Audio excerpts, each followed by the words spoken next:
ఇదే మా కంపెనీకి ప్లస్ పాయింట్, మా కంపెనీకి ఇదే ఒక మైల్ స్టోన్. ఈ విధంగా ఓపెన్ గా ఉంటాం కాబట్టి ఈరోజు కస్టమర్ హ్యాపీగా ఇన్వెస్ట్మెంట్ చేస్తున్నారు. ఇది మెయిన్. అంటే ఇక్కడ నేను చెప్పేది ఒకటే, ప్రతి కస్టమర్ కూడా మీరు గుడ్డిగా పెట్టుబడి పెట్టద్దు. మీరు తెలుసుకోండి, మీ ఇన్వెస్ట్మెంట్ పెట్టే 6 లక్షలు కావచ్చు, ఈ 10 లక్షలు కావచ్చు, అక్కడ ఏం డెవలప్మెంట్స్ ఉన్నాయో, అప్రూవల్ ఉందా, అన్అప్రూవలా, డాక్యుమెంట్ సరిగా ఉందా, డాక్యుమెంట్ వీటన్నిటి కూడా ఈ కస్టమర్ మీద ద్వారా మీకు ఆన్సర్ దొరుకుతుంది. మా యొక్క టీమ్ సభ్యులు ఉన్నారు, అదేవిధంగా మా ప్రమోటర్స్ ఉన్నారు, మా ఆఫీస్ సిబ్బంది ఉన్నారు, మా మేనేజ్మెంట్ ఉంది.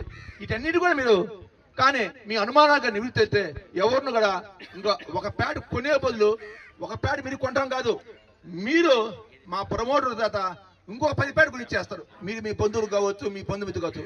అది మేము అది చెప్పగలిగితే, మిమ్మల్ని మేము ఆ నమ్మించగలిగితే, మీరు ఏదైతే మీ పెట్టుబడికి ఒక భరోసా ఇవ్వగలిగితే, మేము ఈరోజు దాదాపు ఇంచుమించు ఒక 85 నుంచి 90 వెంచర్లు వేయగలిగామంటే, అదేవిధంగా ఈరోజు ఇంత దేదీప్యమానంగా దాదాపు 10 బ్రాంచ్లు పెట్టేసి ఈరోజు దాదాపు 4 కస్టమర్ మీద అవుతున్నాయి. ఈరోజు 4 కస్టమర్ మేళతో తీసుకెళ్తున్నా అంటే ఈరోజు ఇది మా ప్రమోటర్లు మేము ద్వారా కాదు, కస్టమర్ టు కస్టమర్ వెళ్ళిపోయింది కంపెనీ.